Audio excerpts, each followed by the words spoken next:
Hello there, ladies and gentlemen. Moletrap here, along with Diggity, and we are going to be casting a ton of games today.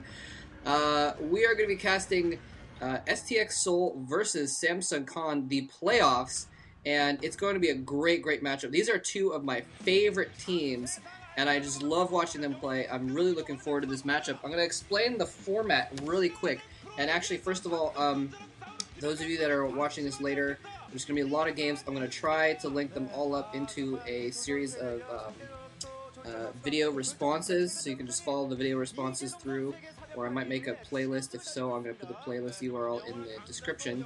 But if you're watching this as soon as they come out, then I probably won't link up the games until after they're all out, so sorry about that. But anyway, yeah, it's crazy format here. And by the way, that's By Hero on the left, and he's going to be facing Great Khan's Zerg on the right. Both very good Zerg players. And okay, so here's how it works. This is the playoffs, and the way the playoffs work this round is that in the past it's been, you know, 4 plays 3, and the winner plays 2, and the winner plays 1. This time they had a longer season. That's why we had all 5 rounds, and round 3 was the winners league. And at the end of it, they're taking the top 6 teams, and the top 6 teams in the Proleague are all in the playoffs. And I believe it's kind of a variation. Oh, I should have looked it up. I'll look it up between games, and I'll clarify for next time. But I'm pretty sure the way it works is that the 6, 5, 4, and 3 teams all play off against each other, and in kind of a double elimination, and then they play against 2, and then the winner plays against 1. So anyway, so yeah, so point being, Khan is playing Seoul, and the other weirdness about the format, and by the way, teal is Hero, he's going to be on the right side of the map, and Great is the purple Zerg on the left side of the map for Khan. And anyway, the other way that they're doing it is, I guess they wanted equal time on both networks, so this first best of 7 is being played on OGN, the network OGN, and the second, hey, it's the guys from the US. And the second best of 7 will be played on MBC Game, the other gaming channel in Korea. So there are going to be 2 best of 7s between the same team. A possibility of 15 games. Yes, 15, because if it goes to 7, let's say it goes to 7 and Khan wins today, and then it goes to 7 and Seoul wins the next day, then if they're tied up in games, at the end of both best of 7s, they play one last grand ace match to decide it all. And so anyway, so it's ridiculous. We were just talking before this game about how ridiculous the format is, but that's how it is. I'm gonna let Diggity talk now, but I just wanted to make sure everyone understood all the formatting stuff before the game started. So we're gonna be doing at least the first best of 7 today, and hopefully get the other best of 7 done tomorrow. Anyway, what's going on so far, Diggity? Yeah, I don't know why they have to make everything so complicated. It reminds me of the old OSL format where you really needed to have a doctorate degree or a master's degree at the very least to figure out how exactly worked with the ODT and everything else. Anyway, yeah, Great. I'm excited to see him in here. He was a good supplement to the rest of the team because really Samsung, they've just been riding for the longest time on Jang B, on Stork, and then Firebat Hero and maybe Frozine occasionally along the side. So having Great in there, a nice solid Zerg, I think really has been a boon to their team. It looks like we were seeing a mirror build on both sides. A couple Zerglings now pushing in from both players. They'll probably meet somewhere in the field. I guess the question is who's going to bulk here? Who's going to do the chicken and pull back, or maybe isolate a Zergling or two, get that first hit? Usually that's the first indicator, is whoever gets hit first pulls back. Couple additional Zerglings wandering up for both players. Thus far it has been a pure identical mirror match. It looks like they're both just going to isolate those Zerglings out in the front of their base. So it's going to come down to pure micromanagement, and in that I got to favor Hero a little bit. I'm surprised that STX doesn't place higher. They just have such a good team across the board, a lot of skilled players, and I feel like Hero's a little bit better in this matchup than Great, just because I feel like, especially in a direct mirror like this, where they both went for the same build, some speed Zerglings running up the field. I'm not sure if there was speed upgraded on the opposite side for Hero. I'm sorry, Great has a speed upgrade. I'm not sure that Hero has it here, but I just feel like yeah, and just the pure micromanagement, I feel like Hero's just slightly better. And actually, they aren't speed upgraded. I was just on crack there. Both players going to lair, but it's just going to come down to pure micromanagement. Who can land the Scourge? Who can use those Muta? Who can force their opponent to just run a little bit further down the line? And who can utilize the Zerglings underneath? Because right now there's been exactly 0 variance. There's been maybe a half-second difference in the placement of the Spire. And as a result, it's just going to come down to, yeah, just pure skill match.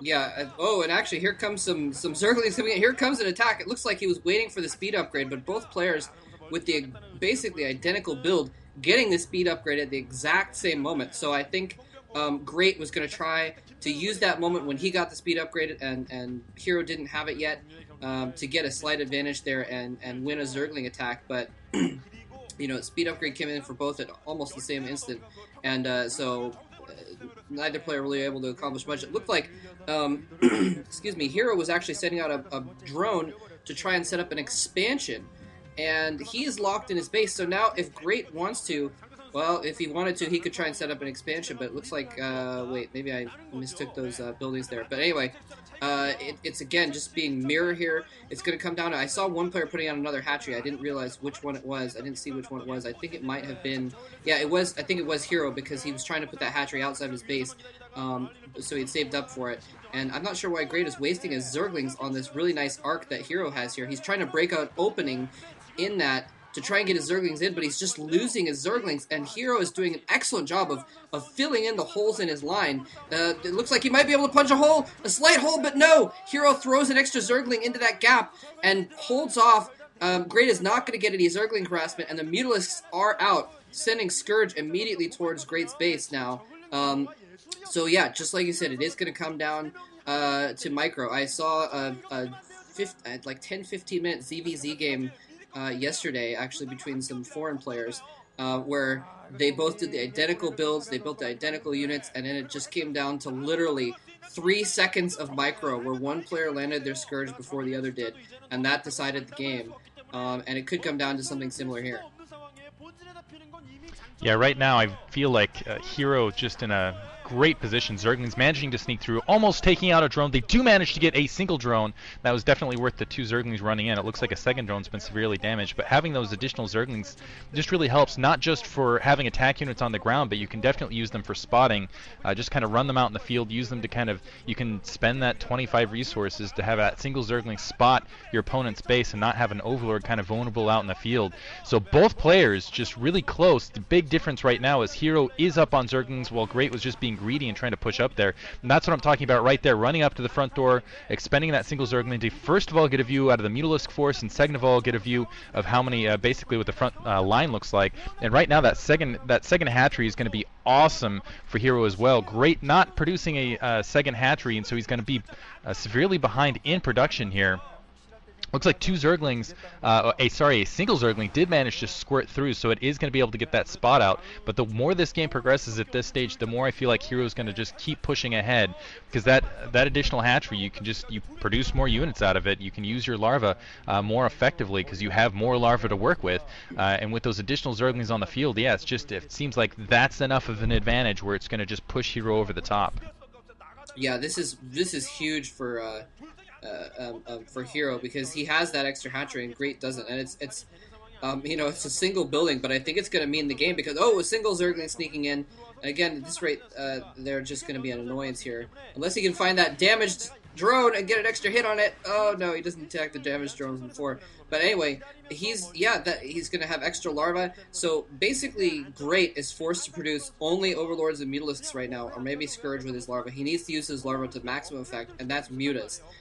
Whereas Hero has extra larvae to use. He can, I mean, it seems like a small deal. Seems like they're going to have the same resources, but that means that Hero's going to be able to squeeze in an extra drone here and there, because he's going to have the larva for it, and then he's going to have more minerals, and then he's going to be able to squeeze out a few extra Zerglings. What we're probably going to see is a big Mutalisk battle of some kind with Zerglings underneath, and Hero's going to have the advantage of Zerglings and going to be able to do a little bit more damage, and in the chaos is probably going to sneak in and kill some drones for the win.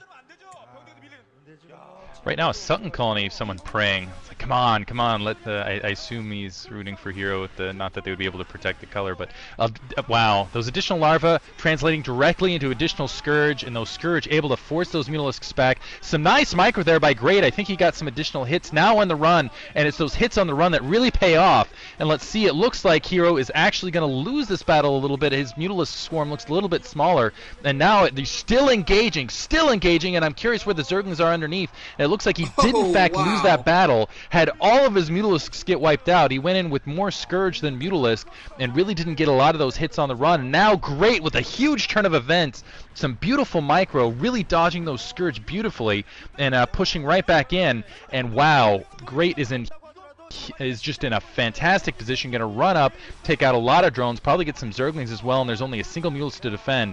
And with just that attack, it looks like despite having the additional hatchery, despite having more Scourge in the air, Great just able to micro it down, and he's going to take this match. Wow, I did not see that coming. We were just spending our time ranting about how Hero was going to win because he had the extra hatchery, and I guess maybe he got too complacent. I'm not exactly sure what happened there, to be completely honest. Hero desperately trying to use his last few units to try and wipe out Great's drones, because if he can, that's the only way he can really kind of try and even things up, but it's not going to happen. That Sun colony is going to occupy those Zerglings. He's going to keep a few drones. In the meantime, Great did clean up all of Hero's drones with those Mutalisks while Hero was counterattacking, but that was just ridiculous. And actually, what you're hearing now is from me is being recorded after the fact. We actually missed a huge glaring thing during that big battle. Great actually had +1 weapons, and we didn't realize that at all. So we were trying to figure out how Great managed to win that battle, and so we went back and watched it again and realized that he did have +1 weapons there. They only showed his +1 weapons towards the end there, and we missed it. So I apologize for that, but that was the case. That's basically what it came down to, is Great had upgraded his weapons, probably realizing he had a production disadvantage, knowing he was going to need that, and it actually paid off for him. So well done by Great, and GG guys, thanks for watching. We're going to move on to Game 2.